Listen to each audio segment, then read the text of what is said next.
Medical debt from medical expenses is the number one reason why Americans file bankruptcy. Student debt is crushing our generation's ability to accumulate wealth.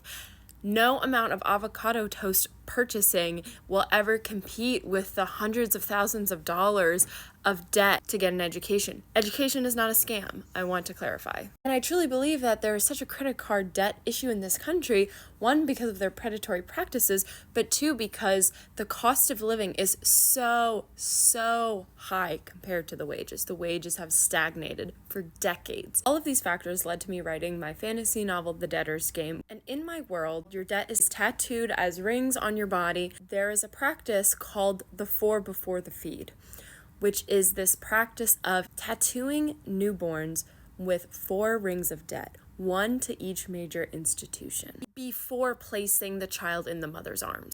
This is your debt for living.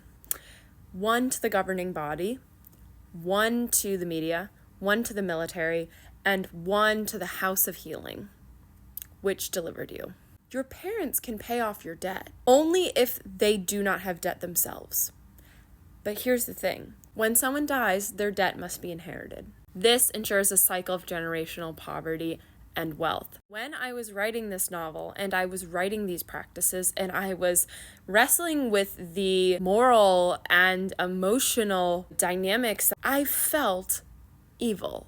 I felt like I was so wrong and in the head for coming up with these sorts of practices. Ultimately, I wasn't necessarily springing evil from my mind. I was recording the world around me and doing so with a visual metaphor, because visual metaphors help get your point across, even in media like books. I felt so disturbed learning about our debt system, reading Debt by David Graeber, learning about Empire of Pain, the Sackler family practices.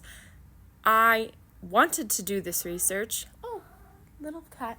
Wanted to do it anyway to be more educated. All of that is just the tip of the iceberg. Lately, especially after the most recent events, I just feel more justified because people cannot afford to live. Their families cannot afford their deaths. I don't think my book's gonna change the world or anything. That's not what I'm saying. But there has been a catharsis and there has been a consensus online, and it has only encouraged me to make my work, as my editor and I finalize in the next few months, angrier, uglier, and more vengeful. Because, honestly, it's the truth. Anyway, there are some great nonfiction books I can give as recommendations too, by the way.